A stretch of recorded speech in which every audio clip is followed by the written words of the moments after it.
Mateus capítulo 22, onde o Senhor ele continua confrontando aqui as autoridades judaicas, né? Sacerdotes, escribas, fariseus,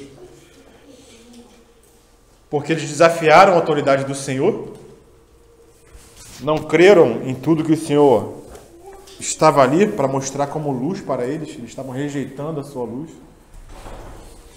Então o Senhor vem trazer aqui 3 parábolas justamente para mostrar a condição da nação de Israel. Qual era a condição deles com relação ao verbo da vida, com relação ao Filho de Deus que estava sendo revelado, né, para eles.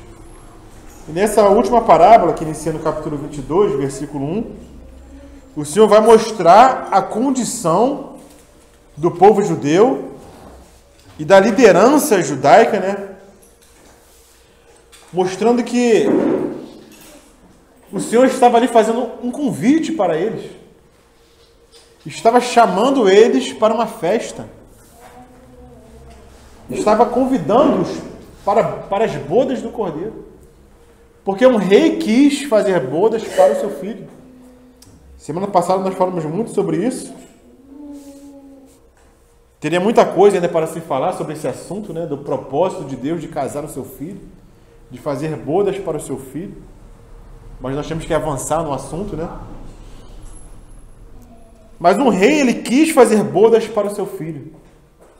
Até trouxe como exemplo no casamento do Roberto e da Cátia, né, que existe uma preparação antecipada, né? Existe todo um preparativo para que uma festa de casamento ela seja realizada, não é uma coisa de uma hora para outra, né? Então o Senhor, desde a eternidade, tem planejado fazer bodas para o seu filho. E ao longo de toda a história, irmãos, o trabalho de Deus é esse: preparar uma noiva para que o seu filho se case. Então o Senhor iniciou os preparativos. Tocamos lá em Gênesis capítulo 2, quando de Adão, ele tira uma costela e prepara uma ajudadora que lhe seja idônea, né? Vimos a figura de Adão, Cristo, a figura de Eva, a igreja, o que eles representam.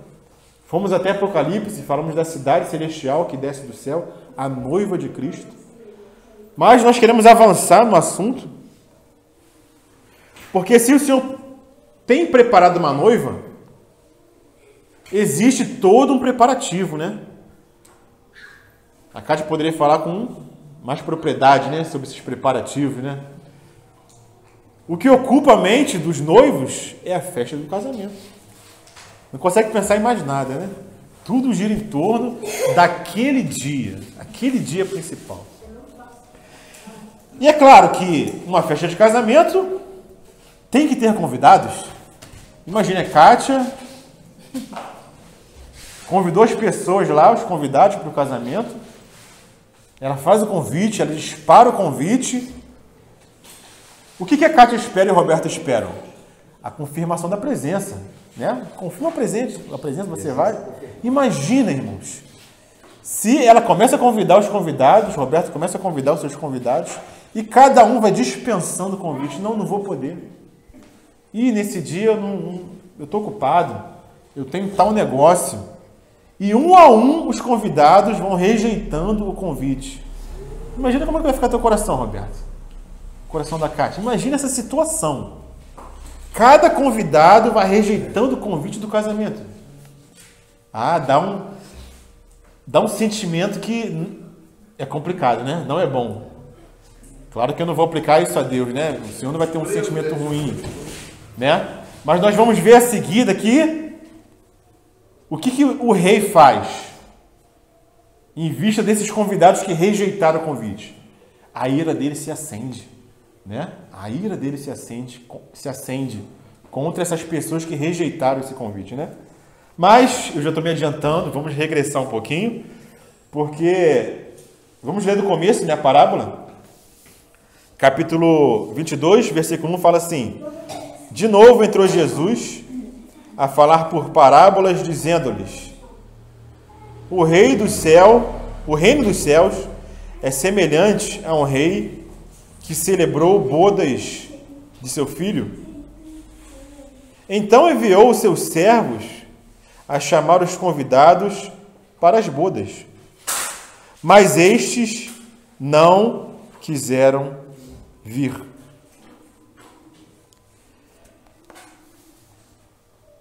Essa palavra aqui, irmãos, no versículo 3, que fala que o Senhor enviou servos a chamar os convidados para as bodas, essa palavra servos aqui no grego é doulos, né? E eu não estava familiarizado com essa palavra, doulos, até que minha esposa engravidou. Do Caleb, né? E o sonho dela era ter um parto humanizado, né? Natural. E começou a surgir esse assunto de doulas, né? Ué, o que é doula? Vamos ver o que é doula, né? Doula é simplesmente uma serva. Né? Que antigamente tinha doula, né? Que ajudava lá no parto, né? Das senhoras. Né? Aí eu vim conhecer essa palavra doula. Né? O que é doula? É um servo. É um escravo que tem um senhor. Então o Senhor ele mandou os seus servos, os seus doulos, né? A chamar os convidados para as bodas. Quem são esses servos, irmãos? Que o Senhor enviou para fazer esse convite. Esse convite, primeiramente, foi enviado para o povo de Deus, né? O povo de Israel. Então, olha o trabalho que o Senhor vem desenvolvendo, irmãos, para que haja um povo de Deus, para que para esse povo ele faça um convite.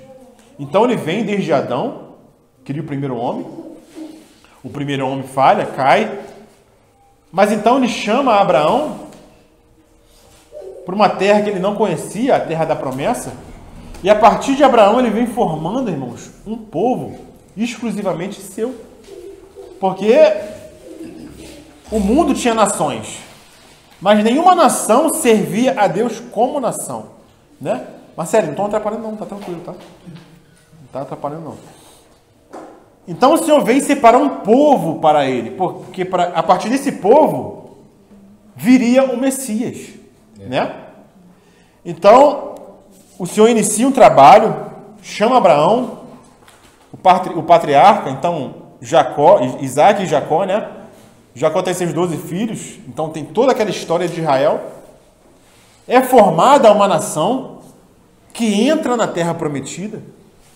E desde então, o rei está fazendo convite através dos seus servos, os profetas, que fazem esse convite para o povo, um convite de obediência, um convite de santidade. Porque existe uma festa de casamento e os convidados têm que ser dignos para participar dessa festa de casamento. Mas o que acontece com a nação de Israel ao longo de toda essa história, irmãos? Eles sempre têm rejeitado os servos que o Senhor envia. A uns eles maltratam, a outros eles prendem, a outros eles matam. Não é essa a história dos profetas, dos servos de Deus, com relação à nação de Israel? Então até João Batista, irmãos, que foi o último profeta da antiga aliança, ele fazendo esse convite, arrependei-vos, o que acontece com João Batista? Perde a cabeça, é morto, né? Mas o Senhor continua convidando, irmãos, ele continua convidando esses convidados, né, para a sua festa, porque ele quer que a sua festa esteja lotada de convidados, né? Mas esse povo, ele rejeita o convite que os servos fazem. Então, vem o Senhor e continua convidando, irmãos. E o Senhor continua enviando os seus doulos, mesmo na nova aliança, mesmo no Novo Testamento. Ele continua enviando os seus servos para convencer a nação de Israel. É o próprio Senhor que está ali, irmãos, tentando convencer a nação de Israel de que ele era o noivo, de que ele era o Filho de Deus. E para nós vermos como a misericórdia do Senhor não tem limite, irmãos.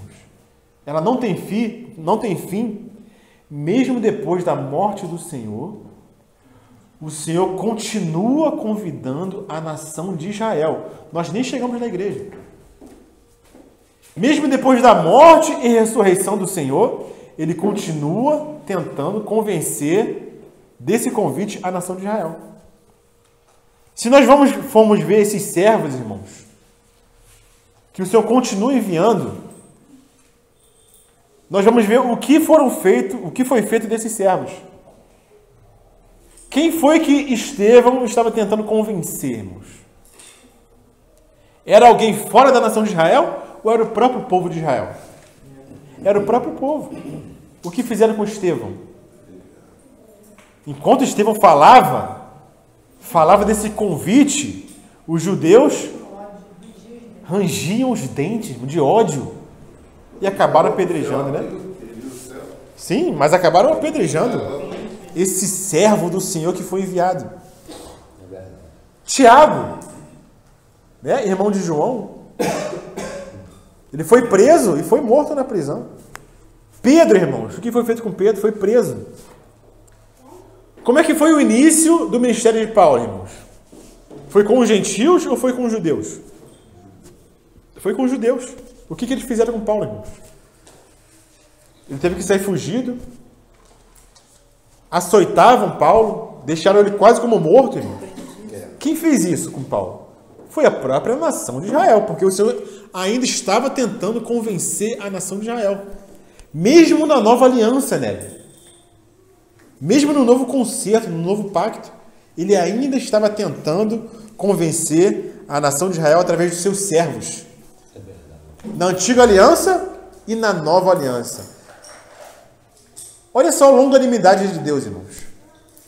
A misericórdia de Deus com relação ao seu povo. Então o Senhor enviou vários servos, vários doulos, né? Também no Novo Testamento. E cada filho de Deus, irmãos, é um servo. Vamos abrir aqui em Romanos capítulo 1. Vamos ver como que os apóstolos eles se consideravam. Romanos capítulo 1, versículo 1. Como é que Paulo, vamos pegar Paulo, irmãos, como que ele se considerava? Romanos 1, pode ler, Malvino, por favor. Paulo, servo de Jesus Cristo, chamado para apóstolo, separado para o Evangelho de Deus.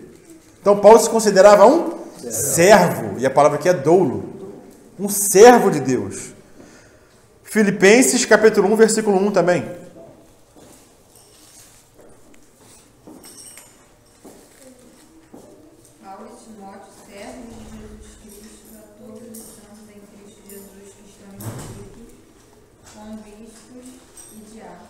Então, Paulo e Timóteo eram o que, irmãos? Servos de Jesus Cristo. Colossenses, capítulo 4, versículo 12.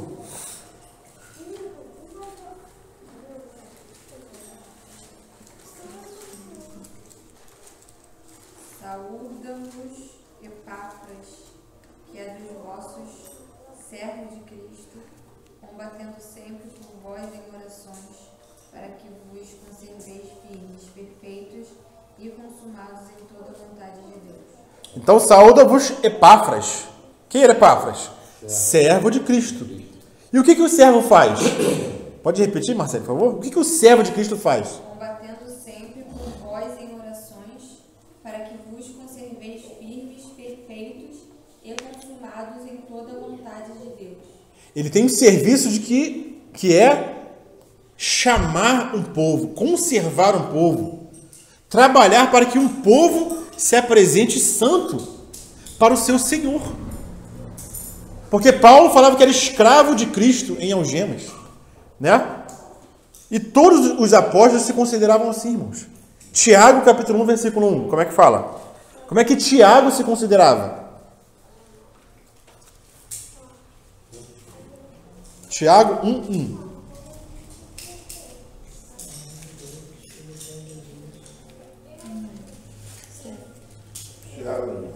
Tiago, servo de Deus e do Senhor Jesus Cristo. Então Tiago também se considerava um servo, irmãos. 2 Pedro, capítulo 1, versículo 1. Agora Pedro, como é que Pedro se considerava? 2 Pedro, capítulo 1, versículo 1. Pedro, servo e apóstolo de Jesus Cristo, aquele que, mediante a justiça do nosso Deus e Salvador Jesus Cristo, receberam conosco uma fé igualmente valiosa. Amém. Simão Pedro, servo e apóstolo de Jesus Cristo. Agora, como que Judas se considerava? Judas, capítulo 1, versículo 1.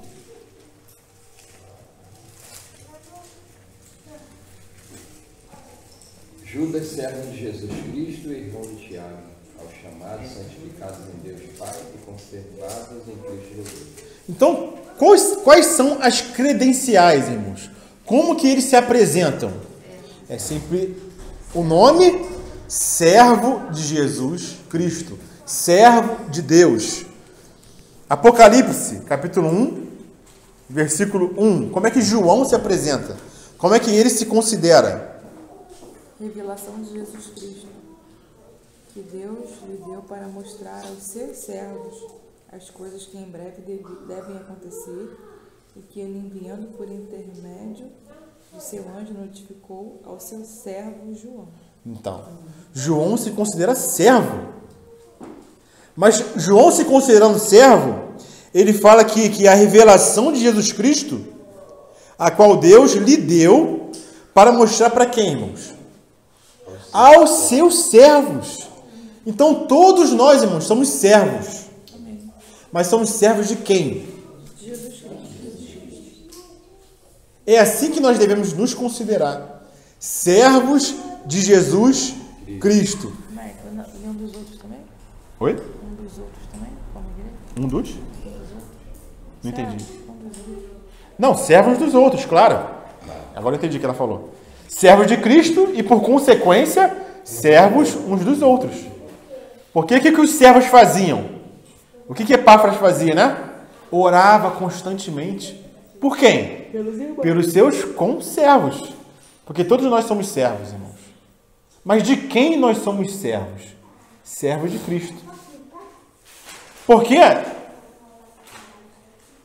Para nenhum homem, irmãos, nenhum ser humano, existe uma liberdade absoluta.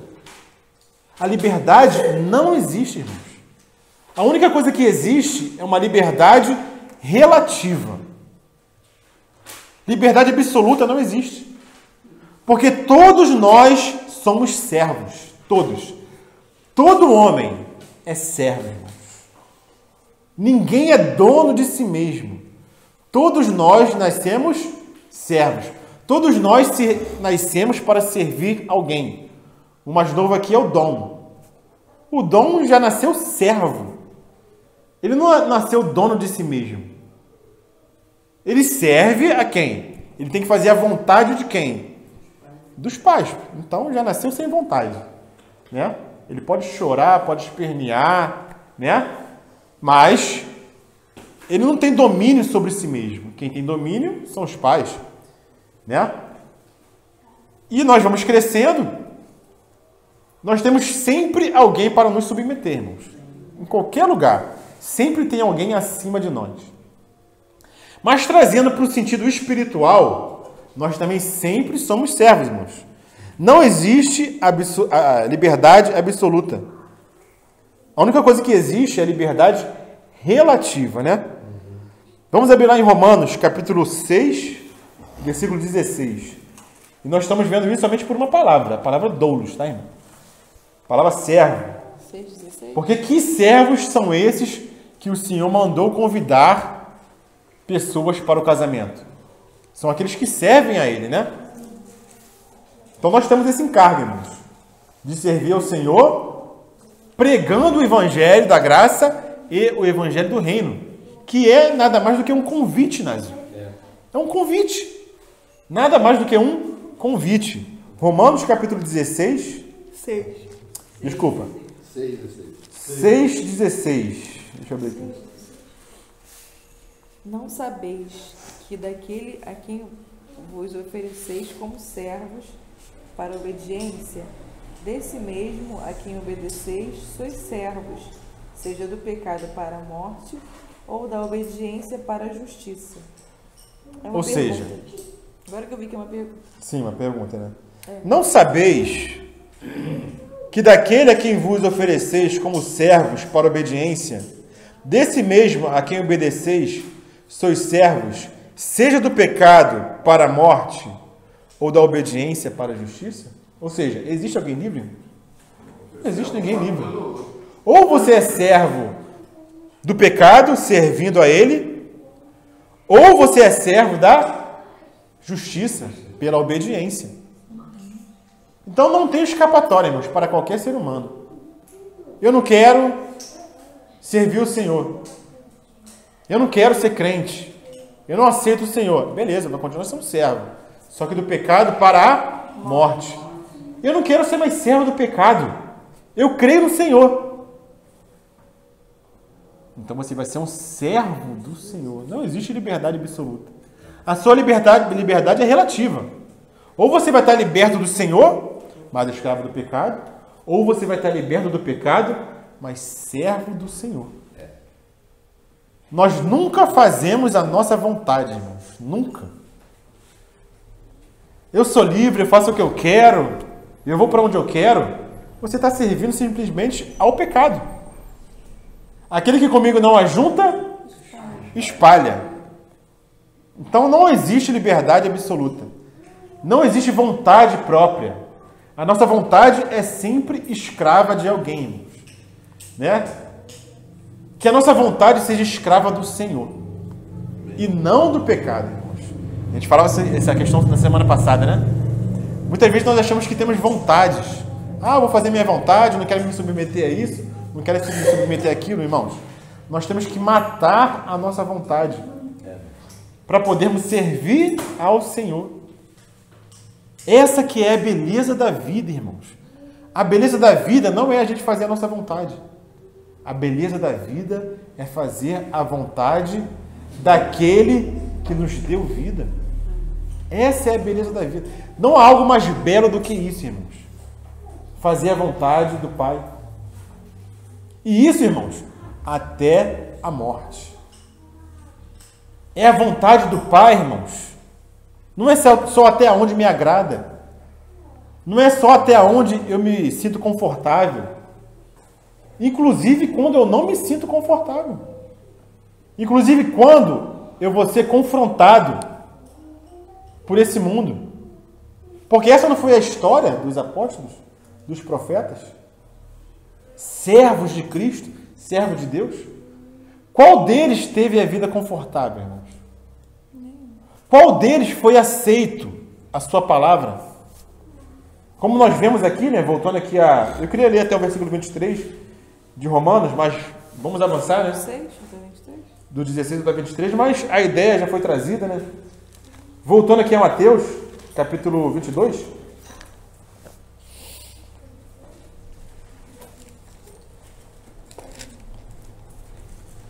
Quando esses servos vão convidar os convidados para as bodas, qual é a atitude dos convidados, irmãos?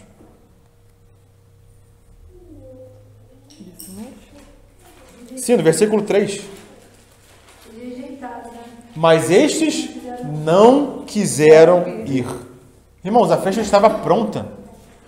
A festa estava preparada para acontecer naquele momento. Os irmãos têm noção disso? De que o casamento estava pronto? Estava preparado, só faltavam os convidados, irmãos. O Senhor era para casar naquele momento. As bodas era para ser naquele momento. Se o povo aceita o convite, irmãos, o reino dos céus iria se manifestar na terra naquele momento. Naquela hora, o reino dos céus iria se manifestar. Mas como ia ficar os gentios?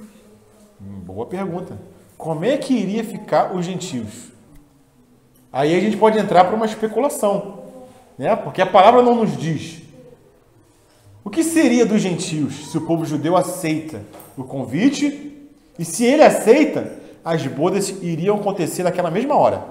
Porque eles aceitaram o convite. A festa iria acontecer. Irmãos, eu não sei o que ia acontecer. Mas o Senhor iria nos alcançar de qualquer jeito. Parece que a Aline colocou um negócio no status dela sobre isso, né? Eu não sei, parece que tem alguma coisa a ver. De todas as coisas, ele já sabia que não ia acontecer. hoje. Não sei. Dispor da obediência? Não sei. Deixa eu ver se tem a ver. Jamais você estará em uma situação em que Cristo não poderá socorrê-lo. Exatamente. Jamais. Jamais. O Senhor ia dar o Ele jeito pode, dele. né? O Senhor ia dar o jeito dele com relação a gente, né? Sim. Não sei qual jeito seria. Mas teria um jeito. Não sei se os judeus aceitando, os romanos não aceitariam e prenderiam Jesus, né, por subversão, não sei. Porque ele seria rei, manifestado na terra, né? O reino dele iniciaria. Não sei se os romanos pegariam Jesus e crucificariam. E essa crucificação seria a nossa salvação, não sei. Mas aí já entra a especulação, né? Mas um jeito ele daria. Mas acontece o seguinte, o Senhor sabe de todas as coisas, né? Desde a antiguidade. Desde a antiguidade, né? Desde a eternidade, o Senhor sabe todas as coisas. Então, mas o Senhor, ele não é por saber todas as coisas que o Senhor vai pular etapas. Porque o Senhor sabe de todas as coisas, mas nós não sabemos de todas as coisas. Então o Senhor não pode fazer as coisas só porque Ele sabe, sem nos mostrar a nossa reação. Sem nos mostrar a nossa escolha. Então, mesmo o Senhor sabendo da nossa escolha, Ele vai fazer o convite. Para que nós depois, lá na frente, não o acusemos de ser injusto. Mas o Senhor não me convidou, o Senhor não se apresentou, o Senhor não se fez conhecido a nós. Não, eu me fiz conhecido. Mas o que o Senhor estava fazendo aqui, irmãos?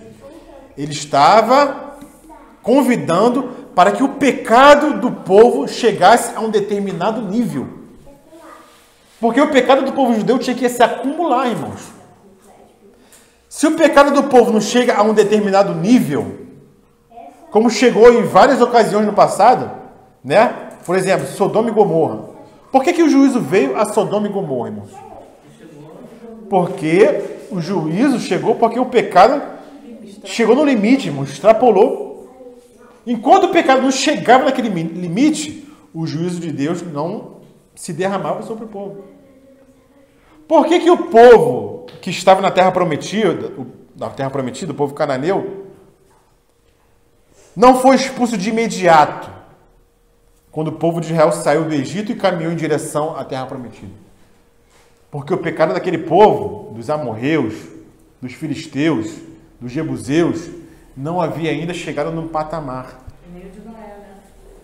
Igual no dilúvio, né? Então o Senhor tem que esperar chegar num determinado patamar o pecado do povo. E a gente está caminhando para esse patamar. Estamos caminhando para esse patamar, né? Então o que o Senhor estava fazendo? Estava fazendo convite, o povo estava rejeitando. Fazia o convite, o povo rejeitando. E o Senhor persistindo no convite.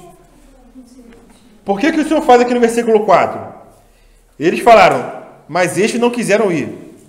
Versículo 4. Enviou ainda outros servos com esta ordem.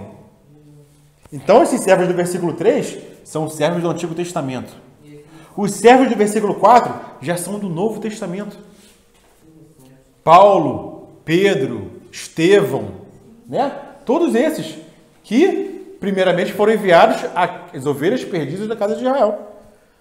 Enviou ainda outros servos com essa ordem: dizei aos convidados, eis que já preparei o meu banquete. Os meus bois e cevados já foram abatidos, e tudo está pronto. Vinde para as bodas. O que representa, TT? Esses bois e cevados que já foram abatidos. Né? Ó, eles já foram abatidos. O que representem? É o Senhor sendo crucificado, né? É a oferta que o Senhor preparou para sacrifício pelo povo. Então isso representa Cristo sendo entregue pelo Pai. Já está tudo preparado. Vocês não precisam fazer nada. O sacrifício eu já preparei. O banquete eu já preparei. Está tudo preparado, irmãos.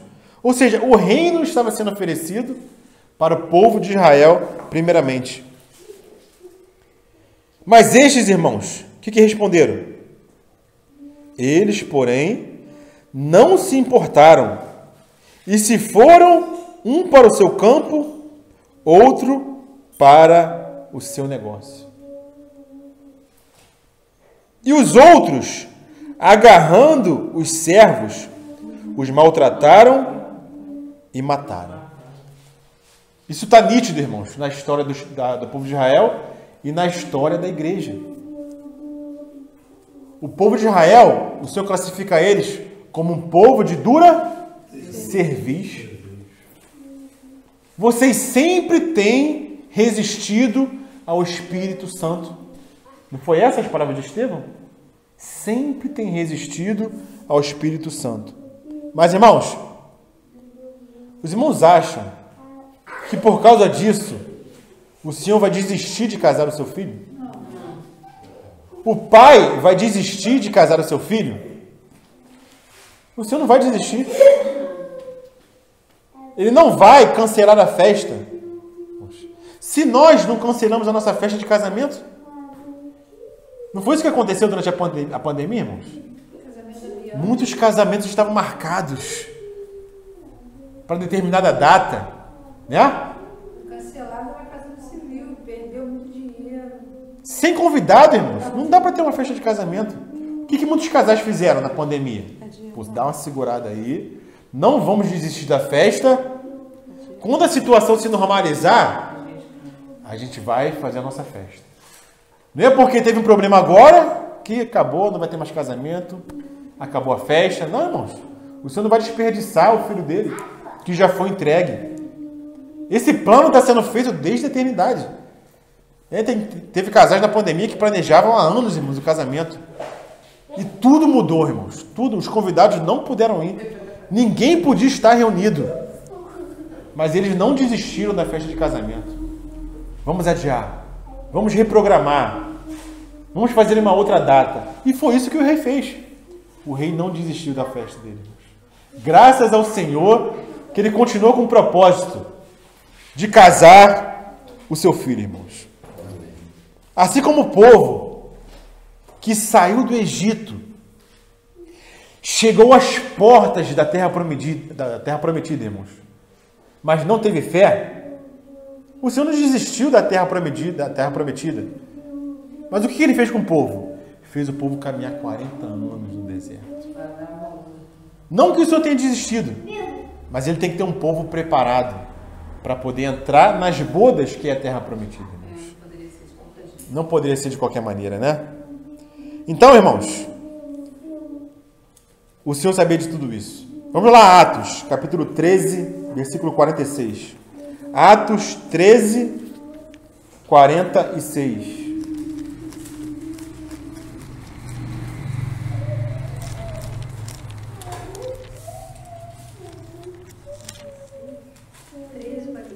Atos 13, 46.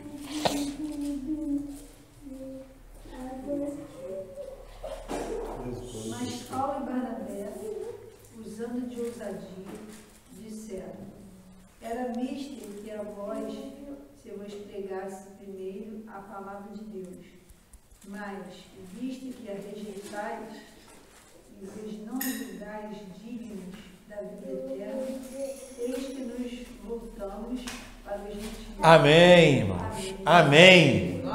Porque era necessário, irmãos, era preciso, era mister que a vós se pregasse primeiro a palavra de Deus.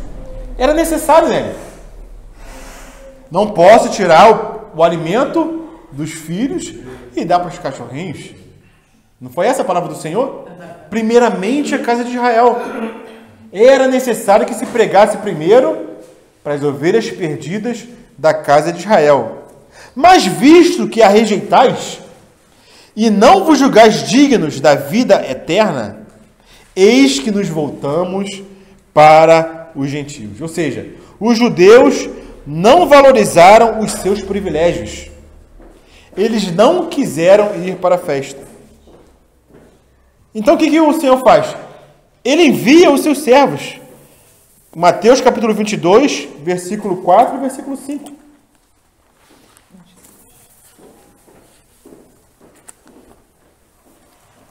Mateus 4, 5. Eles não foram dignos, irmãos, e rejeitaram esse convite. Mateus 22, versículo 4 e 5 que nós lemos, né? Sim. A Aline está perguntando aqui, por que foi primeiro para os judeus? Por que foi primeiro para eles? Porque a eles foi dada a revelação, a eles foi dada a lei, a eles foi dado o sacerdócio, a eles foi dado o templo, a eles foi dado o sacrifício.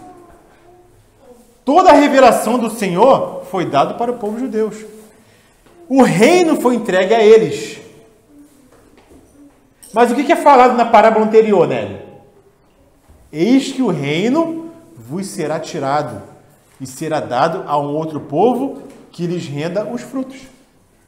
Então eles não aceitaram o convite. Eles não se fizeram dignos para aceitar esse convite. E qual foi a desculpa deles, irmãos? Um foi para o seu campo e outro para o seu negócio. Ou seja, eles estavam arraigados nesse mundo. A mentalidade, irmãos, deles trabalhar, casar e dar casamento. estava presa aqui na terra. Casavam, como que é? Dava sem casamento. Ele estava preocupado só com as coisas da terra. Sim, comiam, bebiam, trabalhar, ganhar dinheiro, casavam casar, dar e em davam em casamento. casamento. Então, o quanto cuidado que nós temos que ter, irmãos, com relação à nossa mente, à nossa energia, às nossas prioridades. Não foi isso que a irmã Marcele falou no começo da reunião? Na sua oração? Foi. Né? Lembra, Marcele? Você falou? O dia a dia nos consome. O dia a dia nos consome. O dia a dia toma o nosso tempo. O dia a dia nos coloca prioridades. Alguém pode falar assim, eu queria tanto ter um tempo de qualidade com a minha esposa, mas eu não consigo. E eu assisti, né? A Aline colocou pra gente assistir um vídeo ontem, que o irmão falava isso, né? Do esposo que queria ter um tempo com a esposa, um tempo saudável, mas falava que não conseguia. Aí ele falou, não, você é hipócrita, é mentira sua. Não é que você não consegue, é porque sua esposa não é sua prioridade. É isso. Porque se for sua prioridade, você vai arrumar tempo. Se a reunião for a nossa prioridade, nós iremos arrumar tempo, irmãos. Mas muitas vezes não é. O convite que o Senhor faz para eles, como que eles reagem? Não, um foi para o seu campo e o outro foi para o seu negócio. Por quê? Porque não era prioridade. Mateus capítulo 13, irmãos. Um pouquinho antes aqui, Mateus 13. Versículo 22.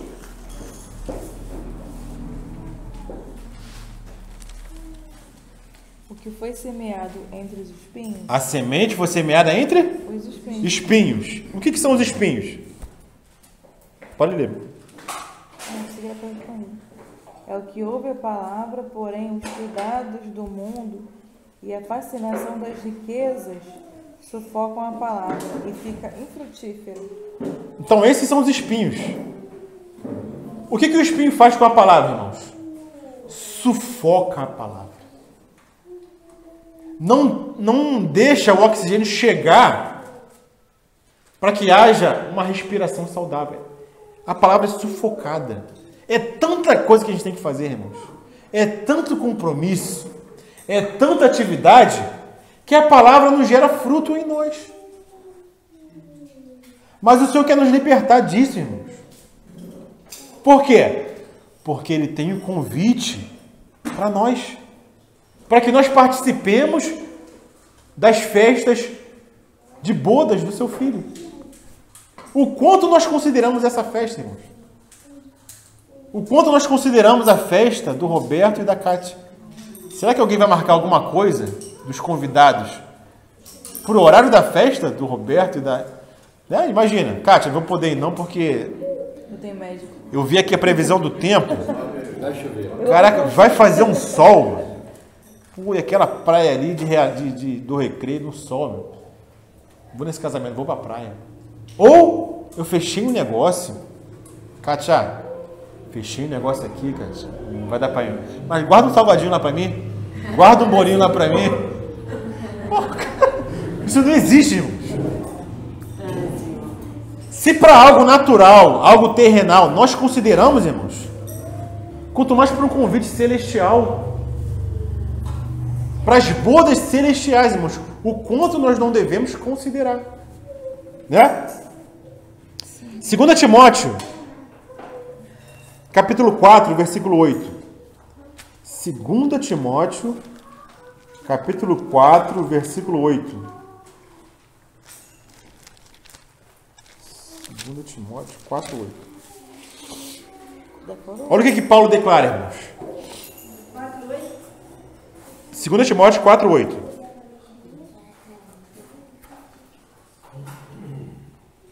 Deixa o Lucimar abrir ali.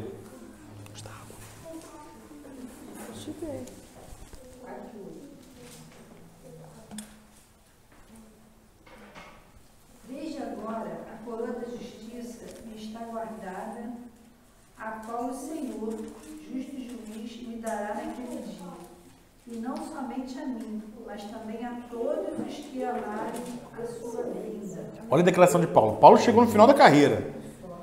Ele olhou para trás, olhou para o Senhor e pôde declarar: a coroa da justiça já está guardada. Amém. Ele pôde chegar num ponto onde ele teve essa segurança do Senhor. A minha coroa, a coroa da justiça, já me está reservada, já me está guardada, a qual o justo juiz me dará naquele dia.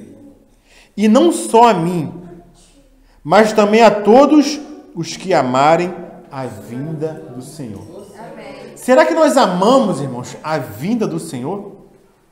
Será que nós anelamos a vinda do Senhor?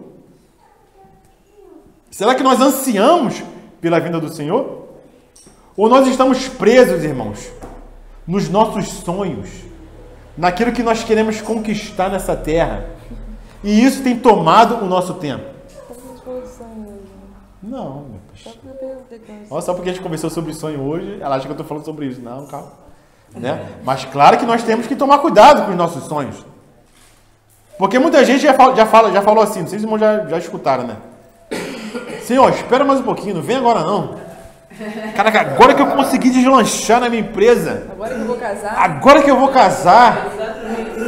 Agora que eu vou conseguir comprar minha casa própria. Dá uma segurada aí, não vem agora não. Tá amando a vinda do Senhor, irmãos? Não tá amando? Abraão viu de longe e não quis mais saber. Viu de longe, irmãos? Essa palavra Poderia até estava ter voltado, mas Sim? ela estava sendo ministrada dos adolescentes lá na igreja que eu fui cantar. E exatamente isso que a Aline falou. Teve uma menina que ficou apreensiva com a palavra. Aí ela comentou com a outra do lado, só que eu estava do lado e eu ouvi. Queria tanto casar antes que o Senhor voltasse. Tadinho, coração, né? A Evinha já fala isso? Aí, Quer casar e quer ter filho? Aí eu falei, fala alto aí, moço.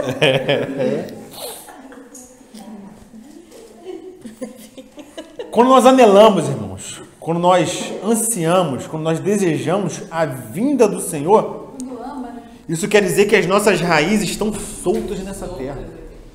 Alguém já puxou algum mato, né, alguma coisa que a raiz está solta?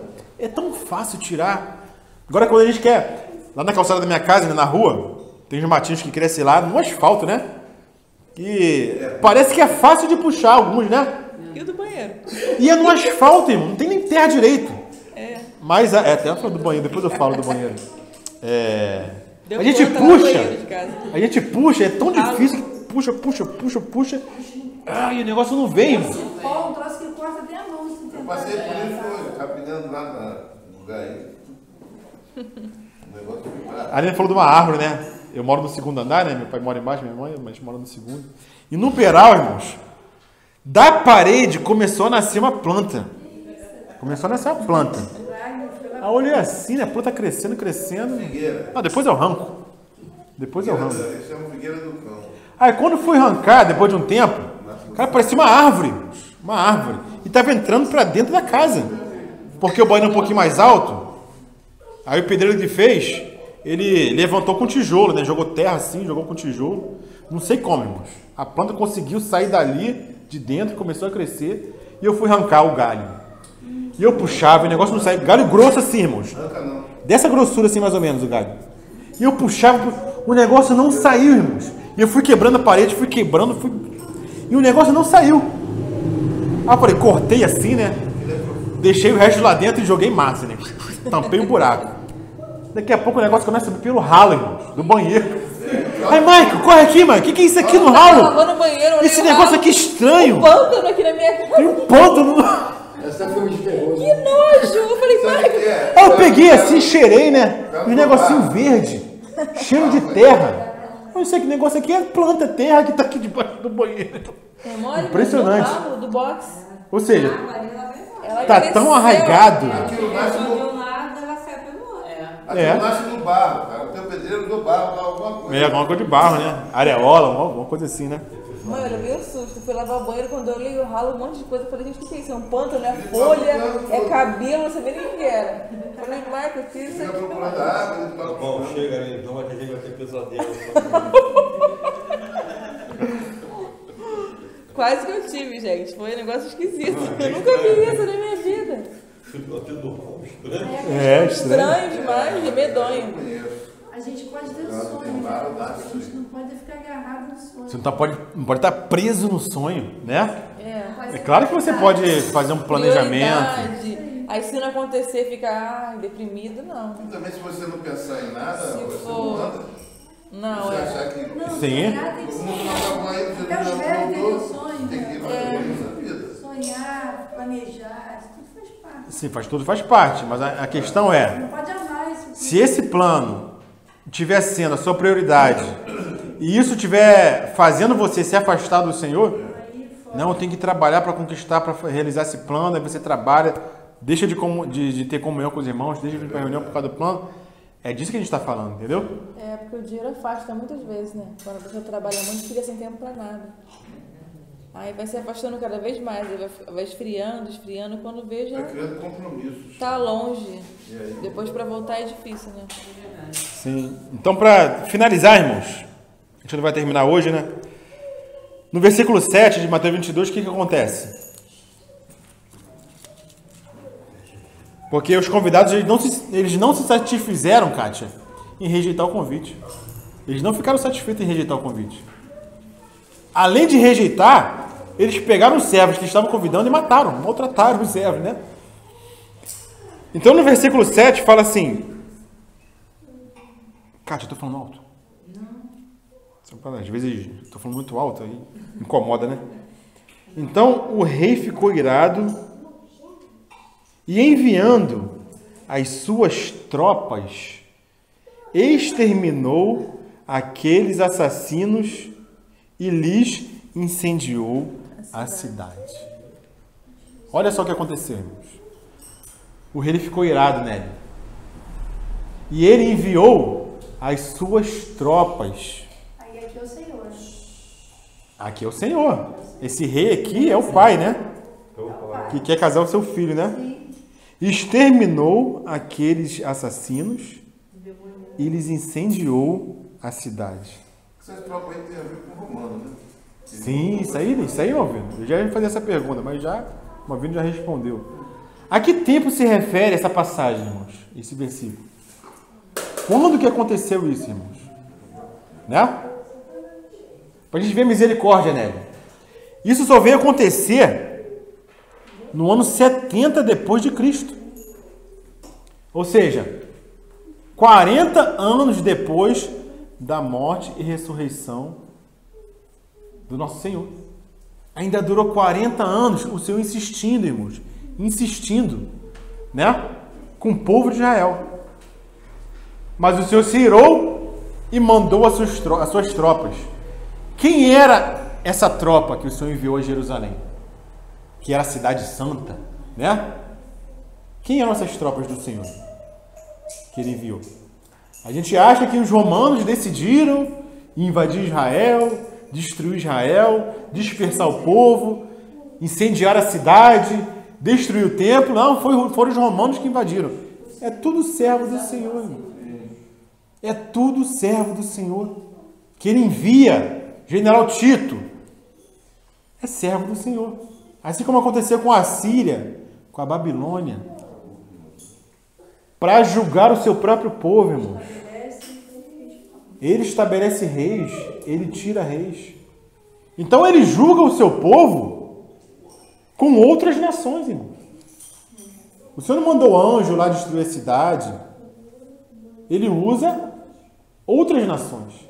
Enviou tropas que exterminou aqueles assassinos e lhes incendiou a cidade. Foi justamente o que aconteceu no ano 70 depois de Cristo. O povo judeu foi disperso. Não tinha mais templo, não tinha mais sacerdote, não tinha mais sacrifício, não tinha mais lugar de adoração, não tinha mais terra. Acabou. O Senhor agora tinha um outro povo. Porque o Senhor não pode ter dois povos na terra, sabia disso? Que o Senhor não pode ter dois povos na terra. Ele só tem um povo.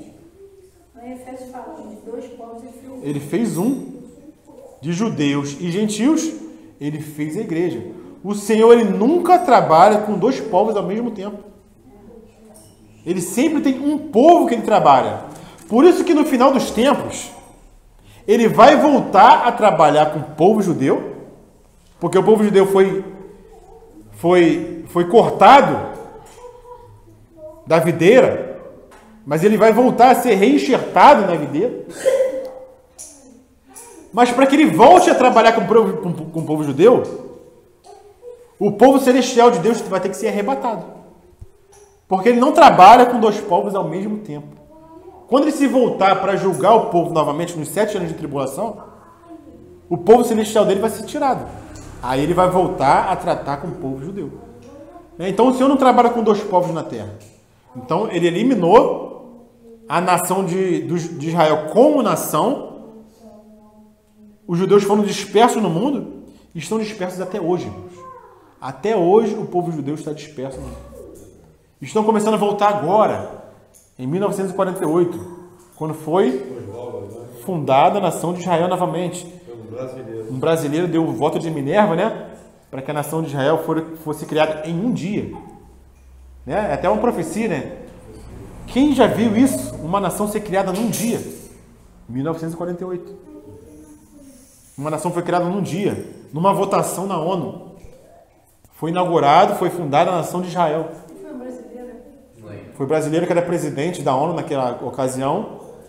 A votação estava empatada e ele deu o voto de Minerva, né? E foi na Terra Prometida. Sim, na Terra Prometida, na terra deles, né? Não foi em outro lugar. Então o povo, desde então, está começando a voltar para a sua nação. De todos os povos em que foram espalhados, né?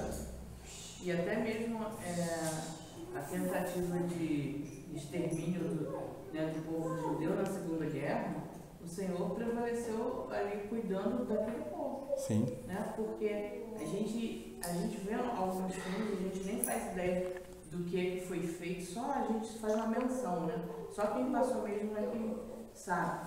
Mas ali, pela dizimação em massa, eles teriam como exterminar o povo, assim, de uma forma. O Senhor que não deixou. O Senhor não permitiu. Né? Perto do Império Romano também morreu mais de 1 milhão. Então, assim, o Senhor tem mesmo um trato com eles e não adianta o povo meter a mão. É o Senhor que vai tratar. É o Senhor que vai tratar, o Senhor que está tratando. E, inclusive, isso é uma profecia, né? Naquele cântico de Moisés, que ele fala, né? Eis que põe diante de ti a vida e a morte. Escolhe, pois, a vida. Né? Porque se você não escolher a vida, isso vai te acontecer. Deuteronômio. Né? 28. Vocês vão ser espalhados, vocês vão ser dispersos, vão ser perseguidos, vão ser odiados. Irmãos, olhando para a profecia e para o que acontece na história, irmãos, não tem como não ver que a mão do Senhor conduz todas as coisas. É verdade. Né, irmãos? E já são... Isso já começa lá atrás. Lá atrás. Israel, aqueles reis lá, no tempo de Davi, tudo, né? Sempre se levantava uma nação, outra destruía Israel. Aí quando se arrependia, o Senhor, agora você quer misericórdia, benignidade? Vou fazer. Aí, com 100 homens, vamos supor, destruía 3 mil, 30 mil. Mas é o Senhor, né? Era. Aquela passagem que o senhor diz, você está falando de uma maneira de Guerra é inemutável. e vos porei em ciúme com aquele povo que não é povo, não é povo, que né? não é nação. Que não é nação. Né? Quem é essa nação? Quem é esse povo? Somos nós. É a né? igreja, né? A igreja. O judeu, né, não recebeu o Senhor. Então hoje a igreja, para eles, né, é um escândalo, né? Como Sim. Paulo fala, né? Vamos abrir aqui em Mateus capítulo 23, só um pouquinho mais na frente. Mateus 23, versículo 34. O Senhor, falando desse mesmo contexto, né? Que nós estamos vendo aqui no capítulo 22. O Senhor falando: por isso, eis que eu vos envio profetas, sábios e escribas. A uns matareis e crucificareis. A outros açoitareis nas vossas sinagogas. E perseguireis de cidade em cidade. Para que sobre vós recaia todo o sangue justo derramado sobre a terra. Desde o sangue do justo Abel, até o sangue de Zacarias, filho de Baraquias, a quem matastes entre o santuário e o altar. Em verdade vos digo que todas essas coisas hão de vir sobre a presente geração. Jerusalém, Jerusalém, que matas os profetas e apedrejas os que te foram enviados. Quantas vezes quis eu reunir os teus filhos, como a galinha junta os seus pintinhos debaixo das asas, e vós não o quisestes. Eis que a vossa casa ficará deserta. Declara-vos, pois, que desde agora já não me vereis mais, até que venhais a dizer: bendito o que vem em nome do Senhor. Olha só a profecia do Senhor, né? Eis que a sua casa ficará deserta. E vocês só vão me ver agora quando vocês clamarem: bendito o que vem em nome do Senhor. Quando que isso vai acontecer, irmãos? Somente no final da tribulação, em que todas as nações vão contra Israel e quando o povo estiver quase dizimado, irmãos.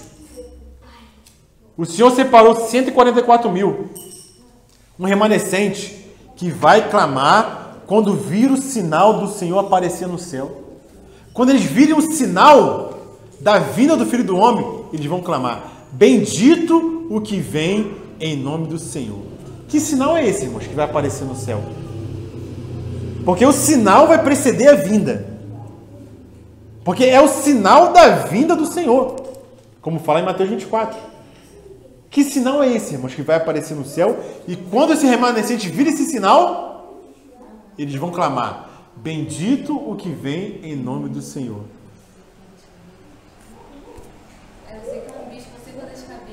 Não, é um sinal da vinda.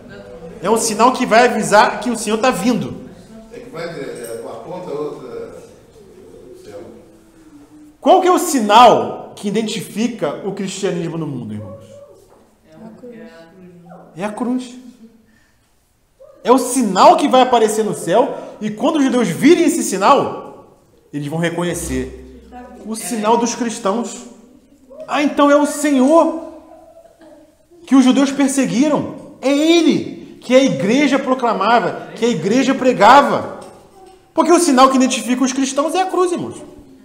Então, antes da vinda do Senhor, é esse sinal que vai aparecer no céu.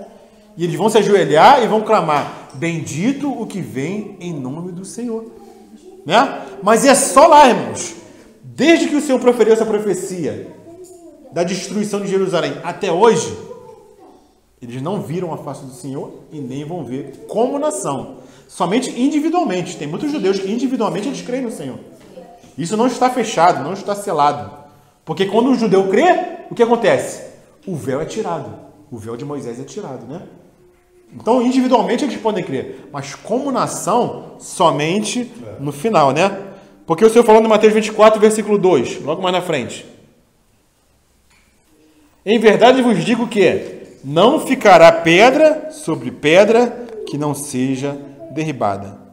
Então os romanos estavam servindo a Deus, assim como também a Síria e Babilônia serviram a ele, né? Para disciplinar o seu povo. Então eu queria encerrar aqui, irmãos, porque já são quase 10 horas. Deixar um tempo para os irmãos compartilharem, se desejarem, né? Mas nós vamos prosseguir nessa parábola. Nós estamos vendo que ela é riquíssima, irmãos, em revelação, né, do propósito de Deus para nós. Mas nós não temos como terminar hoje. Vamos continuar a partir do versículo 8, né? Na próxima semana, se o Senhor permitir. Porque agora ele vai falar dos convidados que vão aceitar o convite, né? Vão crer no Senhor, vão aceitar esse convite, mas algo vai acontecer nessa festa, né? Vai ter um penetra.